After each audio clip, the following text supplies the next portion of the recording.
So today on the Kingdom ROI Podcast, I'm joined by Brett Swarts, an expert in Deferred Sales Trust, a commercial real estate broker, and the founder of Capital Gains Tax Solutions. Brett helps high net worth individuals and business owners exit highly appreciated assets while deferring capital gains taxes. He's the host of the Capital Gains Tax Solutions podcast, where he interviews top wealth advisors, entrepreneurs, and thought leaders to explore strategies that preserve and grow wealth. Brett is passionate about creating tax-efficient solutions, helping people steward their resources more effectively. Brett Swarts, welcome to the Kingdom ROI Podcast. How are you doing? Hey, Chris, I'm doing great. Grateful to be here. Thank you for having me. So glad to have you. So before we dive into your niche, tell us a little bit about who you are, your family, what you're most passionate about, excited about. Yeah. And so, so my family, married almost 16 years, 5 children.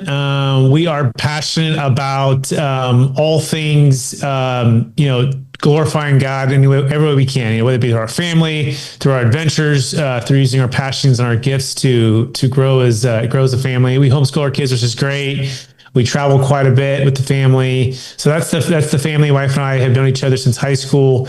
And then real life, in the real life, working life, we help people build capital gains tax exit plans in a way that unlocks stewardship, unlocks ability, has more freedom with their flexibility, with their capital and their wealth. And then kind of before all of this, I grew up playing, some sports, played basketball in college. At one point I was a 6-foot white guy who could dunk, can you imagine that? It was just kind of cool.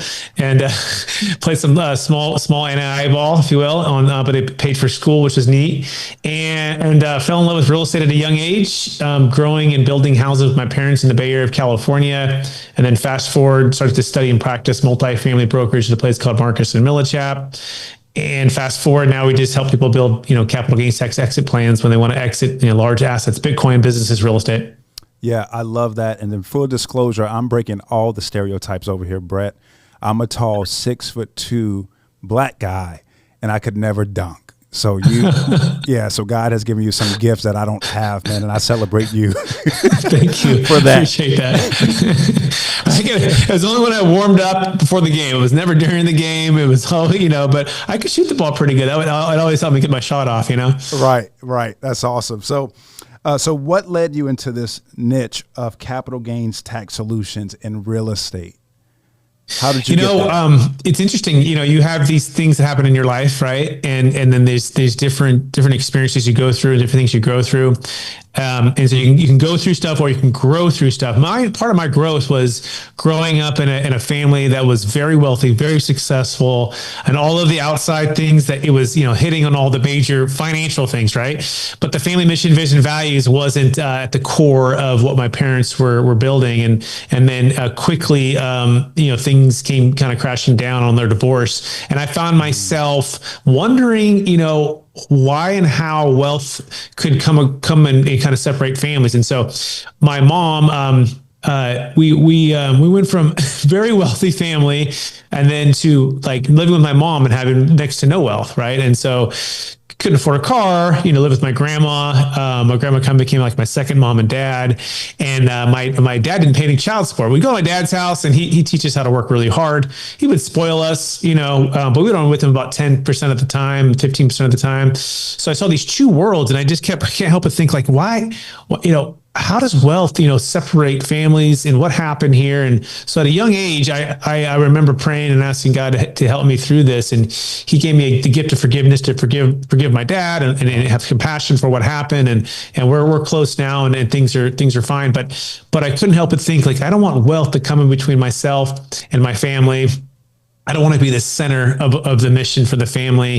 And so that became the kind of the seeds to the journey of investment real estate. So we would build and we would own and we would rent it with the family. And then fast forward, graduated college. My brother was the first. I was the second on each side of our family. We were working more with the mind versus just the hammer and the muscle. And so that's when we learned about 1031 exchanges, investment real estate, brokerage, negotiation, underwriting. This is the 2006 arena, right before the 2008 crash. Fast forward, the 2008 crash hits, and I see friends, family, and clients lose half of all their wealth. In particular, a family and a father of two boys, just like my brother and I were two boys. He had a family, big house on the hill. I remember meeting with him. His name was Steve, and Steve had about $50 million worth of real estate, and all the outside things looked like he was achieving this American dream. But he couldn't get out of the real estate, partly because he had too much debt, partly because the market was so hot, right? And he had done so many 1031 exchanges, he felt like he was trapped between a very low basis, which means a high capital gains tax, and not great options to trade into properties. And so he did what a lot of folks did and have done during that time. They held. And the problem is when everything hit the fan, they lost half of all of their wealth. And so I watched Steve go from 50 million worth of real estate to zero over the next 3 years, lose his property, lose his marriage. And the most painful part about this, I couldn't help but flash back and say, hey, man, how much time is he losing with his kids, his two boys? You know, he reminded me of my dad. He was in real estate. He was an entrepreneur, right? Making the big bucks, right? And now could we have helped that? I don't know. You know, could we have helped him exit, defer that tax, get out of debt? You know, money fights and money problems are the number one reason for divorce, right? And so you're looking at, you know, is there a way that we can help families, you know, get more centered on mission, vision, values on the full wealth, kind of what you guys teach, right? Versus just the financial wealth. And so that's what we've dedicated our time to, is building capital gains tax exit plans that multiply freedom and impact in a way that doesn't involve a 1031 exchange, allows families to truly diversify, have liquidity, be out of debt, and make smart strategic decisions versus making decisions under the gun. We call that the shotgun wedding on the 1031 exchange. We believe we have the Netflix version to exit planning, and that's what we can talk about today if you'd like. Brett, yeah, we're going to get into all of that, but I want to stop and pause a little bit in your stories, because there's two dynamics there that you just mentioned. Number one, the importance of relationships. So when you talk about building wealth and having wealth that goes beyond that second generation, what is the statistic? 70% of wealth is destroyed by the second generation. It can be an optimization and planning issue, but it's also a relationship issue. And thank you for sharing your story with that, you know, because we work with families all the time that their mindsets get so caught on return on investment that they can forget about how important the marriage is and how important actually that quality time with the children are. And you live through that, and your pain became your purpose, and you saw the issue. And I love how you're stepping into now talking about the mission, vision, and values, but also bringing expertise and a skill set for the optimizations with your tax solution. So let me ask you this. When it comes to your clients who are going through an exit, how do you ensure the strategy reflects their personal goals and relationships? How do you navigate those conversations with them, not only about the optimization side, but also the relationship side through those? Yeah, I think the first thing we ask is asking really great questions and discovering what their dream is for their relationships, for their wealth, for their life, right? And asking, hey, what matters to you the most? So a lot of things that matter, but what matters to you the most? And then what are you trading that's profitable for what's priceless? Right. So Warren and Catherine's a great story. They own a multifamily property in Sacramento, California, $2.5 million, two twin daughters, had them a little bit later in life. They're making about $120,000 NOI. They had a multiple, 1031 exchanges to get to this property. They had achieved multiple millions, right? They achieved about $120,000 of semi-passive income, but not truly passive. And because here's the problem, like Warren was spending his time driving back and forth, and he was losing time with what? His two daughters. And so Warren and Catherine was really clear once we sat down and said, what matters to you the most? What is priceless in this? Well, the priceless thing is their twin daughters for the next 8 years before they're 18 and probably off to college or somewhere else. So it was very clear that what mattered to them the most is spending the max amount of time with their twin daughters during this stage of life, not having a distraction that's pulling them away. And by the way, it wasn't a bad distraction. It wasn't like it was bad tenants or bad property. It's a great property, fully occupied, all of the things, but it just kept pulling Warren away. And he's spending a lot of the weekends driving back and forth 5 hours. So we sat down and said, what matters to you the most? Okay, we know your twin daughters. And I said, Warren, how about this? We trade the 3 T's for the 2 T's.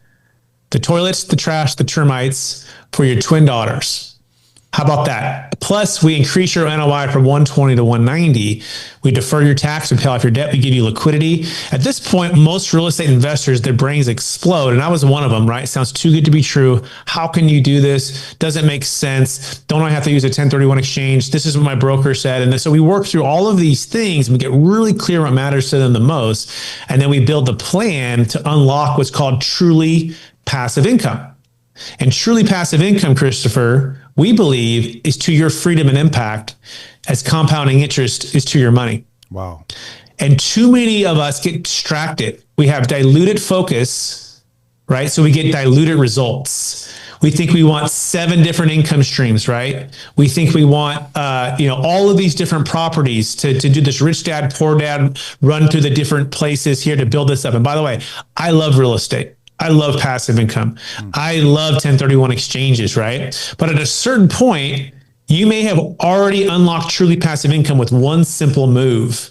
And we believe this is the big domino. And once that big domino knocks over, everything changes. And this is what happened for Warren and Catherine. And so we listed the property, we sold the property, we paid off their debt, we gave them diversification, liquidity, flexibility. But the biggest thing was we gave them time back with their daughters, and we unlocked this truly passive income, increased their cash flow.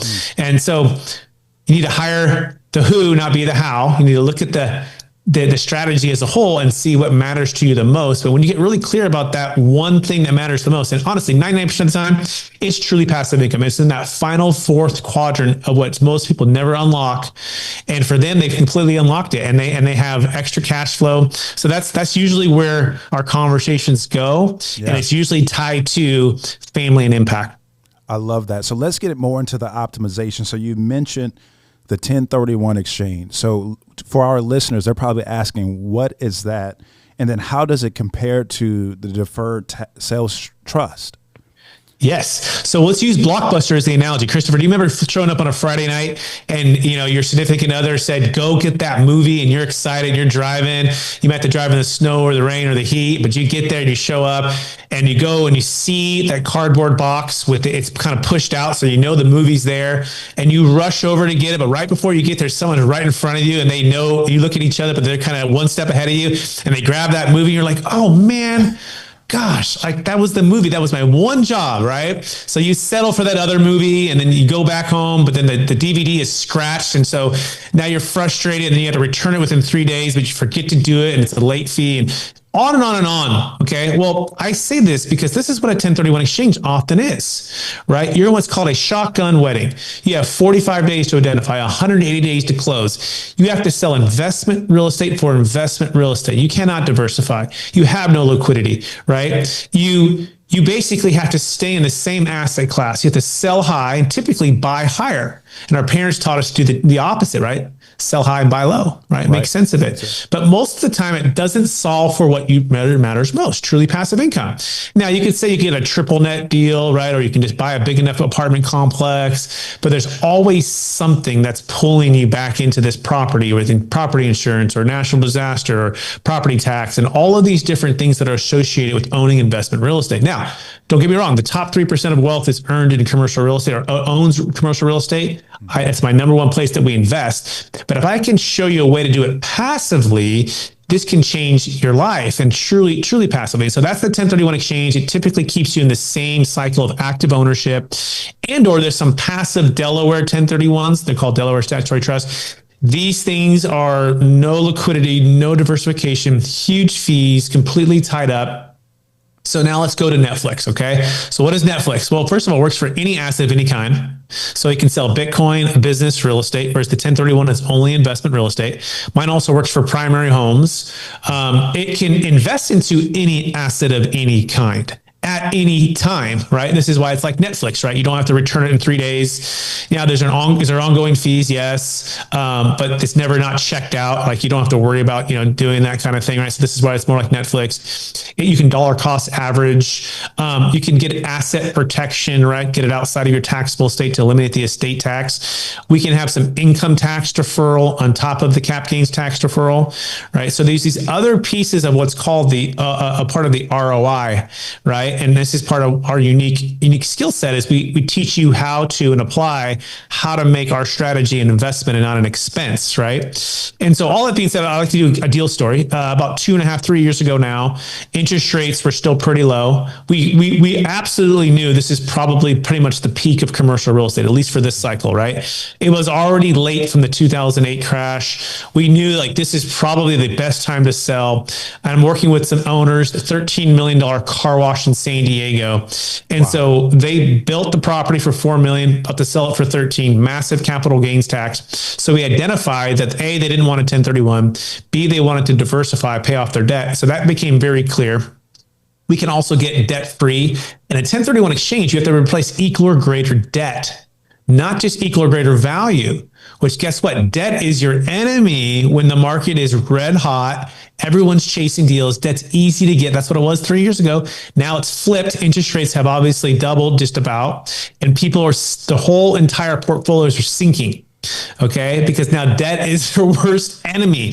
And so we allow people to get out of debt. And so back to this $13 million sale, the client got out of debt, and guess where we invested the funds? Well, first of all, we started with some money market accounts, just some simple conservative stuff. Then we got into some real estate debt paying 10%. Right? Passive debt deals. Then they bought some Bitcoin at 40,000 a coin. Well, guess what happened yesterday? 120,000 a coin, right? So we've been able to diversify strategically. We bought some hotels that were on the discount. And now they're looking for land that's finally starting to come down in value. You combine all these things, Christopher, and you say, why would I ever go back to Blockbuster? And we'd say, exactly. You wouldn't. You would use our strategy. You would use Netflix, and you'd have flexibility on your time and flexibility and time on your side. So from a perspective of an ideal client profile, who is this for? Who is this strategy best served? Yeah, I'm going to give you an exercise, right? So an ROE, return on equity, right? Mm-hmm. Plus an ROI, a return on impact, and an ROT, return on time. You've got to really do an analysis for this business, this Bitcoin, this real estate. What is that multi-million dollar exit that you might have coming up? Anywhere from $1 to $100 million exit. And then do you also know the big obstacles that are in your way? Obviously, capital gains tax, income tax deferral, estate tax planning, right? Asset protection. So it's knowing what your opportunity, it's kind of doing like a SWOT analysis, strengths, weaknesses, opportunities, threats, figuring out each individual property. But at the basics, you can just start with an ROE, a return on equity.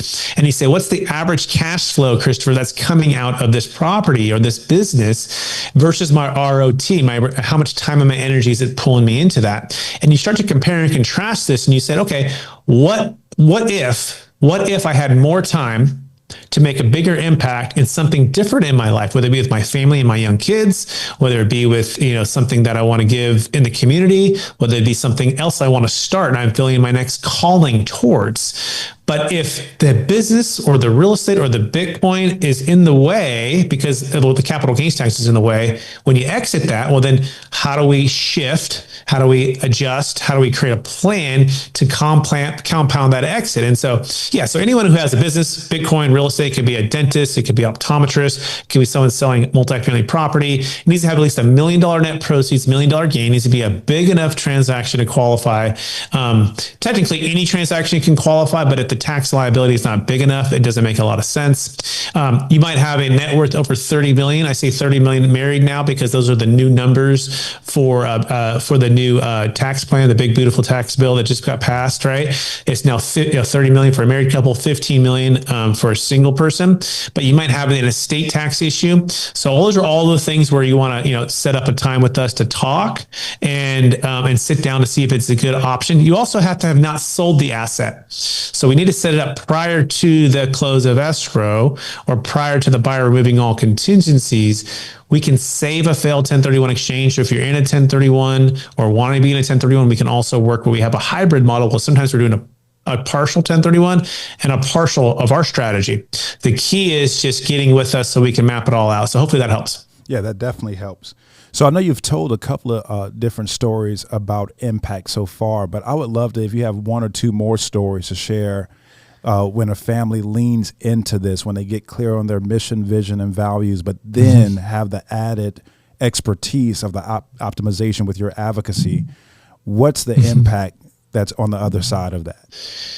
Yeah. So I think about another client of ours who just exited a business up in Massachusetts, an automotive store. They exited for about $8 million, had massive capital gains tax, 2 young kids, and they're looking at like just this huge tax bill, and they're also looking at a way to preserve that wealth and compound their ability to give more.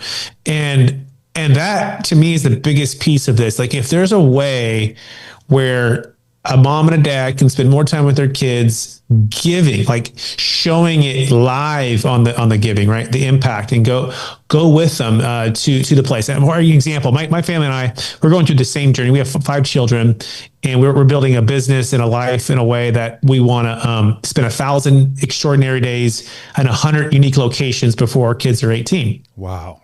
And so as a part of that, we do different journeys. Like we spent the entire month of June in 5 different states, and some business, sprinkled in there, but a family legacy event, a family reunion, a wedding, Montana, South Dakota, on the water. Like, so that's kind of a cool adventure part of it. But 3 months ago, we spent, 7 days in Uganda, and we went to Uganda and we put in clean water wells for families and some of the most vulnerable people in the world. And we were able to share the gospel in action and give clean water. And we've been, for 10 years, we've been providing financial to put these wells in, right? But for the first time, my entire family got to go live and physically be a part of it, not just financially. And so these are the type of things we want to open up for families that make the biggest generational impact. Because John Maxwell says it well, an inheritance is just not what you leave for someone, it's what you leave in someone, right? Yes. And so how do you leave something in somebody without them doing it and being immersed in it with you? It's very difficult, right? But if they can be a part of it. Another one we did was in Costa Rica. I took my oldest daughter with John Maxwell. It's really cool. I got to fly on his jet and spend some time with him one-on-one with a few others. And we got to go into to schools and part of it, we got to meet the president of Guatemala, and we got to meet the secretary of state and some inner city schools. And we got to teach and build into leadership curriculum for this country.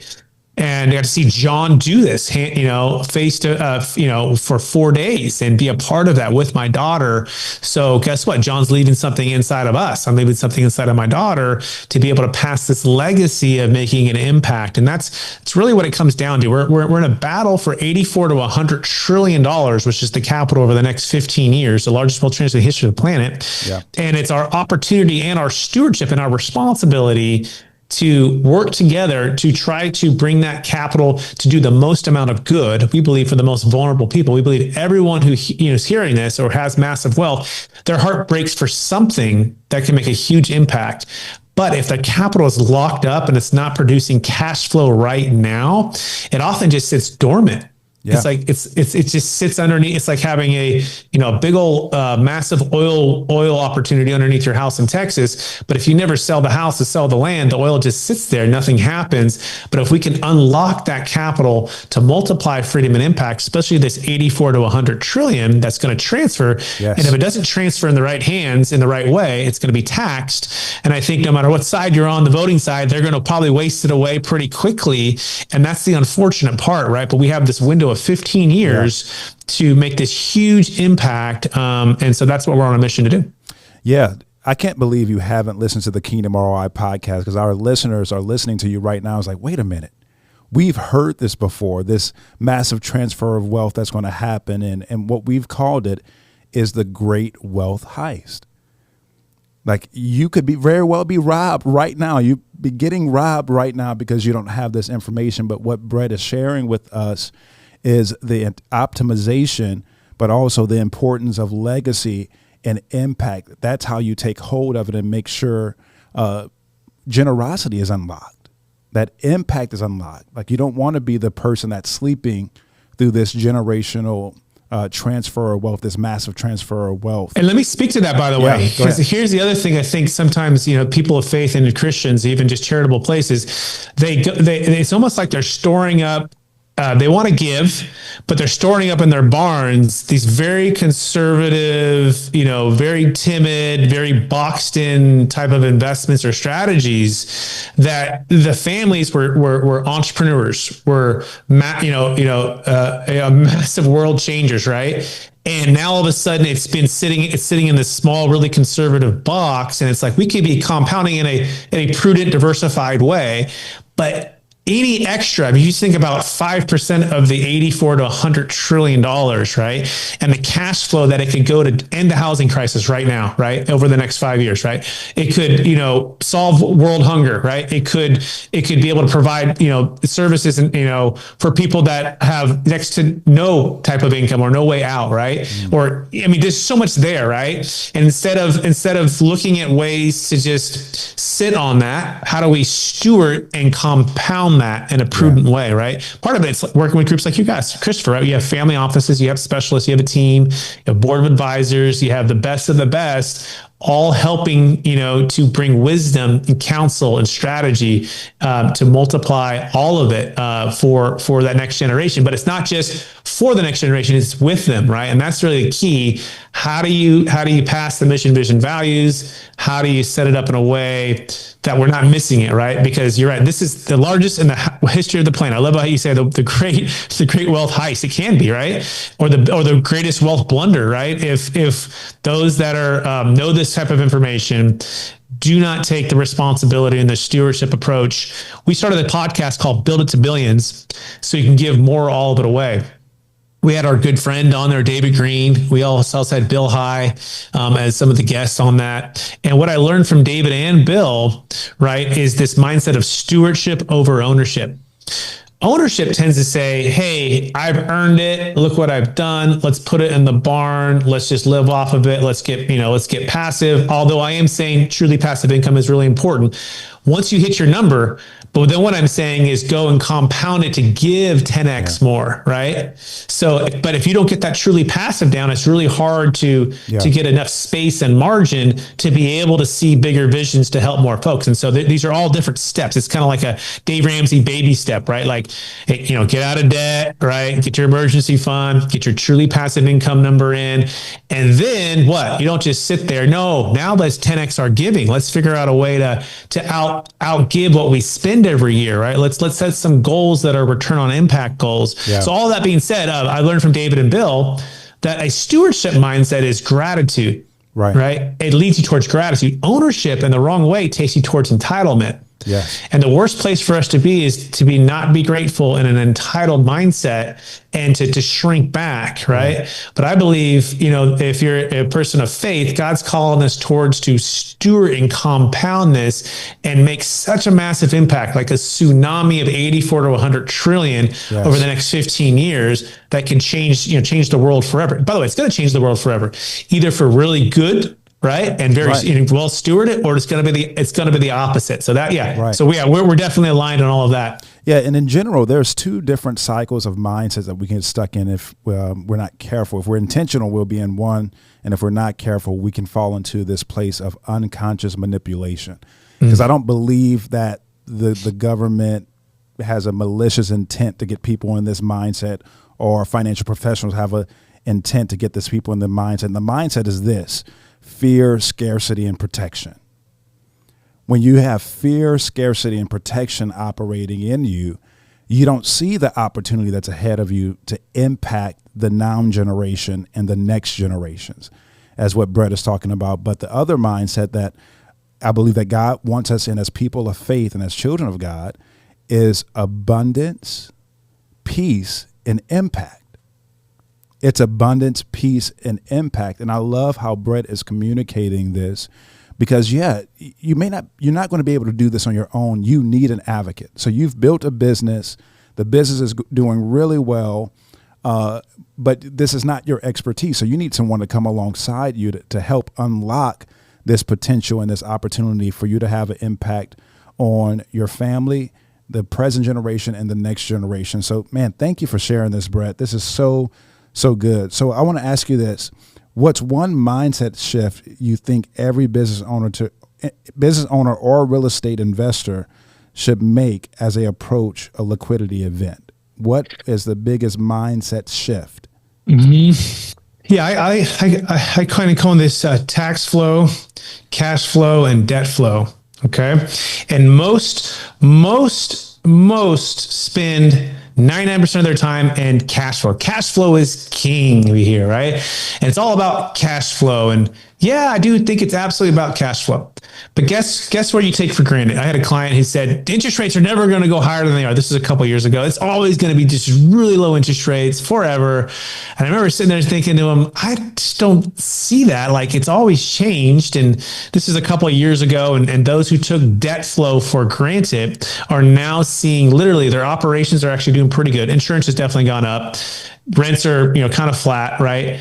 But you start compounding that interest rates have doubled and their interest rates have adjusted and doubled. They're losing their entire portfolio. They're getting foreclosed on because they didn't take debt flow seriously, right? And they got into bad debt at the wrong time. And versus smart debt is when the bases are low. And so having a debt flow mindset and understand the correlation between those two is really important. And then tax flow, right? I mean, death and taxes, right? The most expensive thing we ever pay is the things we don't know. Number 2 is taxes. Okay. So you got to have a tax flow mindset. I'm talking about capital gains tax. Yes, on exits. I'm talking about estate tax. I'm talking about income tax. I'm talking about depreciation opportunities. But we show people how to reset a depreciation with our exits. Like we had a client who we the first ever do it with Bitcoin. She bought 50,000 worth of Bitcoin, went to 54 million at 54,000 a coin. We exited at 5 million of that, deferred all the tax. The coin dropped to 15,000 a coin. Now it's over 120. We're probably gonna do other exits with her as well. But the point of that is Bitcoin doesn't have depreciation. It's one of the major reasons we own real estate before the tax flow benefit. I call it tax flow because it's just a positive way of saying depreciation to offset cash flow. And so you've got to look at these buckets. How is my depreciation and tax flow doing? How is my cash flow obviously doing? And how is my debt flow? And what does it look like? And how do I have a mindset to look at all? It's like looking in 3D and versus just looking in 1D, right? So you can see it all. And so Ray Dalio says it well, pain plus reflection equals progress. And what I learned in the 2008 crash, helping clients navigate through almost losing their property, some of them losing all of them, we couldn't help them all the way, and then helping them get out of that, was that the pain and reflection, if you take wisdom and you actually make a game plan, you can actually progress out of that. And so we literally a couple of years ago, we said, get out of the equity, sell at the high, diversify, and get into what? Real estate debt. Because we had a sense that was going to be changing. And so we started at 6% for a lot of our investors at that point. Then we went to 10. Now we have some at 16 and 18%. Because debt is higher now, right? Now, we also are now on the flip side buying properties at $68,000 a door, $116,000 a door. Our basis is so low, we don't mind going into some debt on this because we're getting such a low basis, and we do believe we can outperform in the next 3 to 5 years and be in a really good position. And so having that mindset helps you to know that you're not just stuck in this cash flow box mindset. So that's the first thing. And then I said the second thing is this: for every 1 mile of wisdom, there's 2 miles of ditch. Okay. And you mentioned a little bit here, like the mile of wisdom here is abundance, peace, and impact. Part of the ditch is fear and scarcity, right? On this side. And we can easily fall in back to our old ways. It's a daily, renewing of your mind, right? That no, today is the day of abundance. Today is a day of peace. Today is a day of impact, right? No, I've been called to this. Like, no, this work has been prepared for me before the creation of the world. If you're a person of faith, we believe that. Like, this is a good work prepared for you to do, to step into, to walk in faith, right? Yeah. Down this mile of wisdom, this next mile you're gonna walk today. Don't fall back into the ditch. It's right there. It's a step away, right? It's a poor decision away of that fear and that scarcity, right? And the other side would be, hey, look, do you go too fast? Are you being too reckless? Are you not enough diversified? Do you not have your truly passive income number in? Like, you keep pouring in to continue to work, and you think you're in these two different sides. And by the way, fear and scarcity can lead to overwork as well. Not to say that. But the point is, there's a mile of wisdom, but there's 2 miles of ditch, and you got to make sure that you're staying on that straight and narrow. That would be my mindset encouragement for everybody today. Yeah, that's so good, Brett. And we're about to land this plane. And I just want to say this: the cost of inaction and everything that Brett has brought to the table today is massive. And it's not just the 80 to $100 trillion. It's family legacy and values and mission. All that can be at risk if you don't act on this. So I encourage you to reach out to Brett. And Brett, what's the best way to get in touch with you or your team if someone's ready to take action? And do you have any other resources that you would like to highlight? Yeah, we got a book called Building a Capital Gains Tax Exit Plan. We have amazing folks like Kevin Harrington from Shark Tank in the book. We have Tony Robbins, CPA, in the book, and I've got a few chapters too. And basically, it's a proven playbook for unlocking your ideal wealth plan when selling any asset of any kind for yourself or for your clients or your investors. It's a great way for real estate fund managers to unlock capital versus raise capital, financial advisors to have more AUM, for real estate professionals to get that listing. This is a great playbook to start with, and it's my entire journey on discovering these strategies to be able to help people exit in a big way. And the next thing, you can go to brettswarts.com to get connected to all of my social media, the book, my website. And if you have a live deal, if you're like, hey, Brett, I have a live deal I need to get some consultation on, we have a no-cost call offer to anyone who's listening to this podcast by going to capitalgainstaxsolutions.com, and you can apply. Here's the key: you just have to have $1 million net proceeds, $1 million gain at least on an exit, and then we'll sit down and we'll walk through the options, because sometimes it does involve a 1031 exchange. Sometimes it is a Delaware statutory trust, or it's our strategy that we use that we want to show to you and give you all 1, 2, or 3 strategies to see if it can be a good fit. That's awesome. Well, Brett, thank you again for joining us on the podcast show. And I encourage everyone to take action, take some level of step. If it's ordering that book, to read that book, order it. If it's reaching out to schedule that one-on-one, no-cost consultation call, do that. It's so important that we live in faith. Like, there's nothing more that brings joy to my heart more than a family who catches this call, like who rejects passivity and they choose to live in that place of abundance, peace, and impact, because this is all about the kingdom. Everything that God has given you, as Brett said so eloquently, it's about stewardship, and you want to make the greatest impact you can for the kingdom while you're here. And people like Kingdom ROI and Brett, God is raising up so many voices that are aligned, and I believe that are reflecting the heart of God to help you and to advocate for you along the way. So Brett, thank you again, and I encourage you guys to reach out to him. And this has been another episode of the Kingdom ROI Podcast. I hope you have a great day.